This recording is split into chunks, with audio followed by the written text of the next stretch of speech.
It's Stop. okay. Now it's good. Okay. Section problem 2 is really the meat of the assignment. You're gonna have to. That's where you're gonna compute averages, right? If I duck, you're gonna use this formula. Right. So problem 2, you're gonna use this formula, and you're gonna compute 3 averages here. You're gonna compute the average magnetization. That's really important because we want to reproduce Onsager's result. So you're going to compute the average magnetization for different temperatures, and you're going to plot it against Onsager's result. Then you're going to compute 2 other averages, average E and average E squared. Anyone know why I'm asking you to compute average E and average E squared? Find the variance or something. Yeah, you're going to calculate the heat capacity using a fluctuation formula. So this part, you're going to have to modify the code. So this is going to be a little bit of coding. So this is the first time you're going to have to go into the code and code a little bit of stuff in. Here you're going to basically look at Onsager's results, right? So you're going to see if you can map out the critical point just from these simulations based on what the magnetization is doing. Okay. So section B is really finding the critical. From this part, I don't know why it's not selecting. Is mapping this function and finding the critical point. Then you're going to use this fluctuation formula. So the reason I have you compute these averages is so you can get the heat capacity from fluctuations, which is pretty cool to see that work in practice. This is tricky. So I say that getting the fluctuations with statistical accuracy is tricky. So you may not get a perfect result. It's okay. If it's pretty good, that's what we're going for. How do you know if it's good? Well, you're going to compute the heat capacity numerically. So the heat capacity is just a derivative.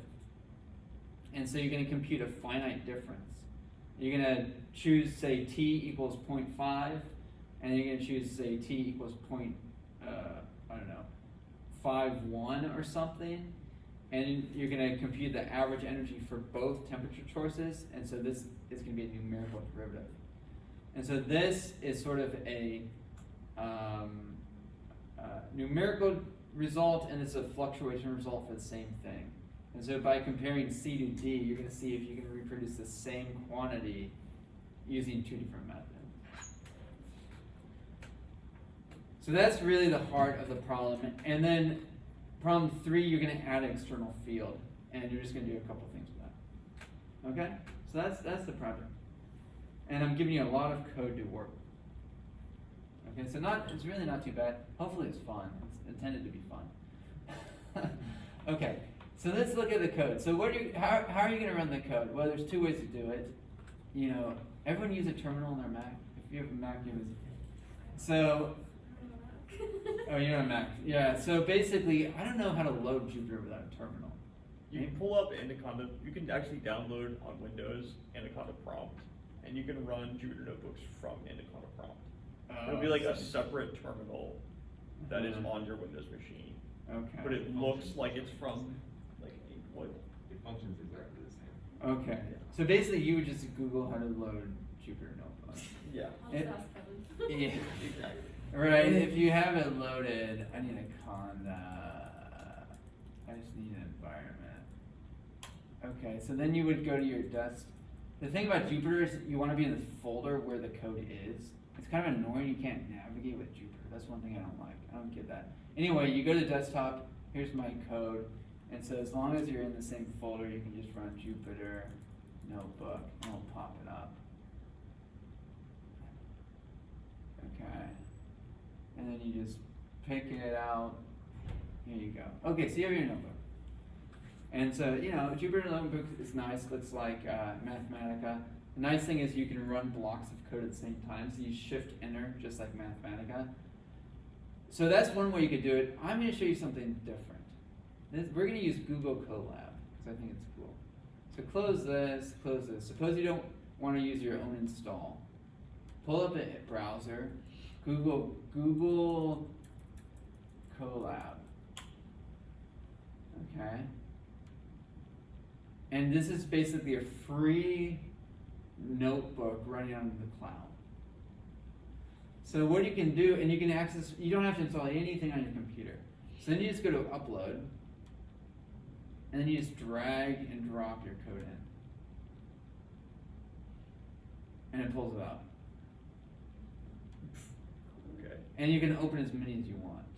Alright, so suppose we want to open like five, so for problem 2, you're going to run a bunch of different temperatures. So I would just open up as many tabs as you need temperatures and run all your different temperatures in different collabs. Right, so this that. It's just open 2 right now. And the one disadvantage is it doesn't, you need to really make sure that you are saving your workbook, right? Because Colab doesn't save anything. So if you're using Colab, you either need to save copies to your desktop, or you can link with GitHub if you're familiar with GitHub. It's completely up to you. If you're not familiar with GitHub, what I would do is make a folder and just, whenever you've made a change, save it to your desktop, because it won't save on the Google Colab. So that's the only trick, is you want to make sure you're saving intermittently, okay? But now you have, you're on the cloud, you can run as much stuff as you want. So let me walk you through this code. Okay, so these are the only libraries we're using, right? So when you're doing Python, you always use NumPy, because that's essentially why Python is fast. So Python doesn't have a compiler, so if you weren't using NumPy, it would be super slow. But NumPy is essentially calling compiled linear algebra code to do things fast. And then we're going to use matplotlib. So that's it. So we load those, Shift Enter. Okay. So here's your settings for your Monte Carlo code.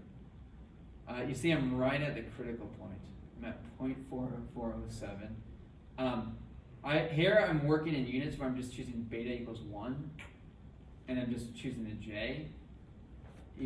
All that matters is beta times j, and so you can choose whatever unit system you want. You can choose j equals 1 and change beta, or you can use beta equals 1 and change j. It doesn't matter. Here I'm just saying beta equals 1. All that matters is the product beta times j. So here beta times j is 0.4407. Here I'm defining my spin lattice, n equals 20, so I have a 20 by 20 spin lattice. Here I'm defining the number of Monte Carlo steps we're going to do. So this is 100,000 steps. Let's see how fast Google can do it. This is just stuff for storing the visualization. I don't think you really need to change these settings. You can just leave them. This controls how you start your simulation. And so I have 3 options coded in. If I set this to 0, I'm going to start with random spins, up, down, at random. If it's -1, I'm going to start them all down. If it's +1, I'm going to start all up. So you can change this to start it different ways. This is your system, right? So underneath the screen are all of our frames. What the frame is it specifies the state of the system. This list, lattice spin, is going to specify the state of the system. So this is going to be a 2D list. It's going to be a list of lists. Or you can convert to an array if you'd rather work with NumPy arrays. But what it's going to do is you're going to index it n by n, and it's going to tell you whether the spin is up or down at that particular lattice site. Okay, so this is your main data structure right here. Now let's show you how to work with it. So this, run the Shift Enter. Okay, run this. This is my energy function, right? So you're going to be you're going to be computing an energy difference between states all the time. So it's good to put that in a function so you don't have to duplicate code. So here's how you define a function in Python. It's like we had in class with one trick. So let me go over the trick. This is important. The modulo trick. Okay? So I think I can write and you can see at the same time. Let's go over here.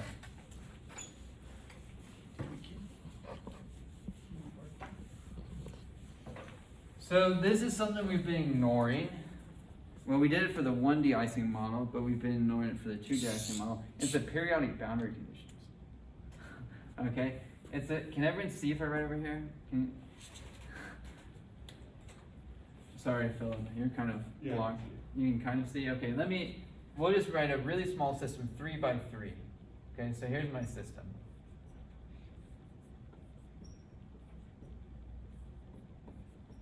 Okay, here's my system. And what you do is you draw an imaginary box around your system. Okay? And my question, let me get my blue marker. My question is, what do I do?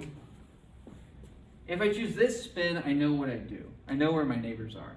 My neighbors are here, here, here, and here. That's obvious. What's not obvious is if I choose a spin on that edge, right? And so what periodic boundary conditions are is you put imaginary copies of your system on all sides of your system. So here I would have an imaginary copy. So that my spin over here is actually this spin, right? Because I have an imaginary copy of this spin. Again, let me just draw it out. Down, up, down, down, up, down, down. I guess I drew them all the same. Okay? And so this isn't my system, it's an imaginary copy of my system. And so what my interactions are, and then I have a down up here. Okay? So my interactions are this spin with this spin, this spin with this spin, this spin with this spin, this spin with this spin. Right? But this spin isn't part of my system. It's a copy of this spin. So when I interact with this spin, I'm really interacting with this spin. When I'm interacting with this spin, I'm really interacting with this spin. And so what I need to do is in my code, I need to figure out if I'm on the edge, I need to figure out the spin on the other side that I'm interacting with. And that's where I'm using this modulo function. So let me show you. So that's what happens right here. Okay? So SI is just the spin that I'm flipping. I index it with these two indices, I underscore X, I underscore Y. Okay? And you have 4 interactions. Thanks, John. Here's my 4 interactions. I first interact with the spin to my right. Okay, Ix plus 1 is to the right. Then I interact with the spin to the left. Then I interact with the spin above, and then I interact with the spin below. And so if I didn't have this mod n, mod n, mod n, mod n, I think that would be fairly easy to understand. What the mod n does is it wraps around if you go past the boundary. So modulo operator is kind of like a remainder if everything's positive. Really what it is it's like a clock. So if you think about a clock, you're going from 1 to 12 around the clock. And if you go past 12, you start back at 1. And that's how modulo works. If you're doing mod n, you go all the way to n, and then you start over. So essentially it's a remainder. If my spins go from 0 to n minus 1, well, let me pull up another screen to show you. Okay. Okay, so suppose I have 1 mod 20 is just going to give me 1. Because 20 doesn't divide into 1, there's no remainder. 3 mod 20 is just going to give me 1. Okay. 20 mod 20 is going to give me 0. Okay. So suppose I have 20 spins. They're all indexed from 0 to 19. If I'm on the last spin on the edge of my lattice, that's spin 19. I take 19 plus 1 mod 20. 20 mod 20 is 0. So I've looped over and I've picked out my first spin. So spin n minus 1 interacts with spin 0. And so that's how you get the periodic boundaries. What's a little tricky is the negative. What happens with a negative? Let's see. Minus 1 mod 20, 19. How does that work? That's hard to understand with a remainder. That's better to understand with a clock analogy. Okay, so think of my clock. I go from 1 to 12, 1 to 12. Negative means I go counterclockwise. Right? So here I'm going 1 to 20, 1 to 20. Negative means I'm going 20 back 1, so I go to 19. So that's how you do the modulo for the negative. So why would you get a negative if you are the edge of a lattice, right? So this is spin 0. This is spin 0, 0 in Python indices. And so what I'm doing here, I'm interacting to the left. So spin minus 1 mod n. So this interaction to the left, right, would be 0 minus 1 mod n, which would be n minus 1. And n minus 1 is this spin. So it picks out that spin. So how are you preventing double counting? Yeah, that's a good question. I'm not right now because here this is a function that only asks what is the interaction energy of the spin that I input to the function with its neighbors. So you're right, I will have to worry about double counting if I use this function to compute the total energy of the system. But here I'm just computing the interaction of one spin with its neighbors. So that's a good question. Does that kind of make sense? The mod is a little tricky. Mod's a little tricky. So that's the energy function. And we're going to have time. We can talk about this more in the next class. So let's run this. Okay. This is how you plot it. So this is all matplotlib. You don't even need to really worry about this. That's kind of why I wanted to give you the template so you wouldn't have to worry about plotted. You can just leave that. Here's my initialization. Okay, so I told you you have 3 options for how to initialize. If this is minus 1, I initialize all spins down. This is a list. I don't actually use a lot of list comprehensions in Python, but it's a list comprehension. It's essentially a double loop, right? It's just saving you lines of code. It's just looping over all the spins for IX in range n, for IY in range n. It's a double loop, and it's filling them all in with a minus 1. That's what it's doing, okay? If it's 0, it's choosing them at random. So you can look at this, it's basically picking a 1 or a minus 1 at random and filling it in. If it's 1, it's setting them all equal to 1. Okay, so that's what it's doing. You don't need to change that. And here's your Monte Carlo move. So here's a loop. Why do you need a loop? Because you're generating t different frames. And so all your Monte Carlo moves are in a loop. So n steps is the total length of your Monte Carlo simulation. You have a loop. Think about that outline that is right over there. Okay? You're going through step 2, 3, 4 each time in the loop. Right? So step 2 is choose a spin at random, attempt a move. Right? So you randomly choose a spin. This is step 2. Step 3, you compute the energy difference. And now I have a function, so it's easy to just call my function. Step 3. Step 4 is decide whether or not to accept or reject it. And guess what? Right there. So this you need for step 4. And so you code this in. And you code this in with an if statement. Okay? So, right? So if delta, look at that box there. If delta E is less than 0, I always accept it. Okay? and I accept it by just flipping my spin. So this multiply equals is a shorthand in Python for multiplying this thing by whatever's on the right. I'm just multiplying this by -1. I'm flipping my spin. And then what I'm going to do is I'm keeping a counter of how many times I've accepted a Monte Carlo move. It's just nice to know at the end. If delta E is not less than 1, okay, then I go to the other conditional. Oh, that's interesting. I didn't know what I pressed.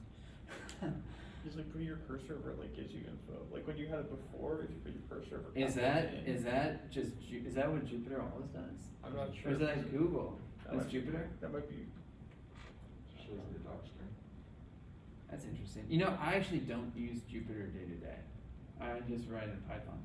But that's kind of cool. When you put your cursor over the capital N earlier, it told you the value that N was set to. Really? Yeah.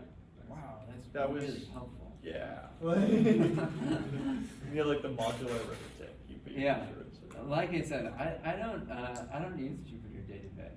Maybe I should. Yeah. You shouldn't. I just write Python. Okay, we're almost out of time.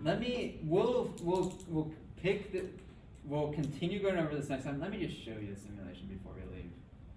Whoa, what did I just do? Oh, you haven't run all the code. Okay, let me go right here.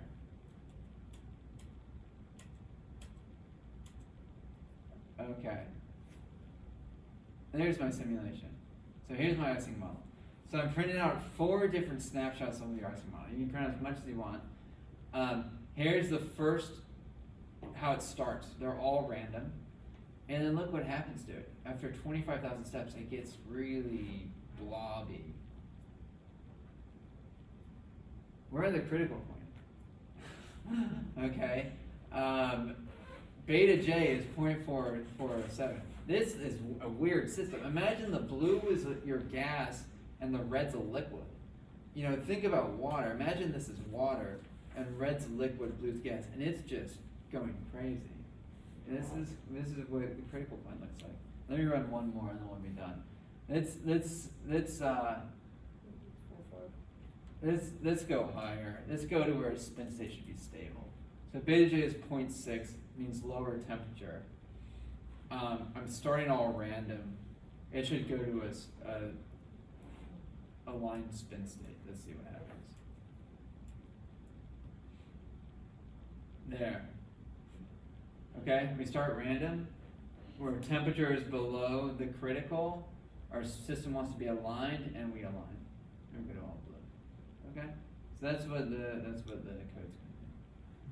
And so visualization is really important because you can really see what's going on. Okay, I'm out of time. We'll pick up next time, and we'll keep going over the code next time. And maybe we'll learn new things about Jupyter. I think that was the thing, like, if you put your cursor over the capital N that's in your mesh grid thing, it gave you the value of N. Yeah, I didn't know it did that. I mean, the thing is, when you're working on a cluster, you tend to not use Jupyter, but it is really You useful. like can use Jupyter, but it becomes like really, It becomes awkward. it becomes really awkward.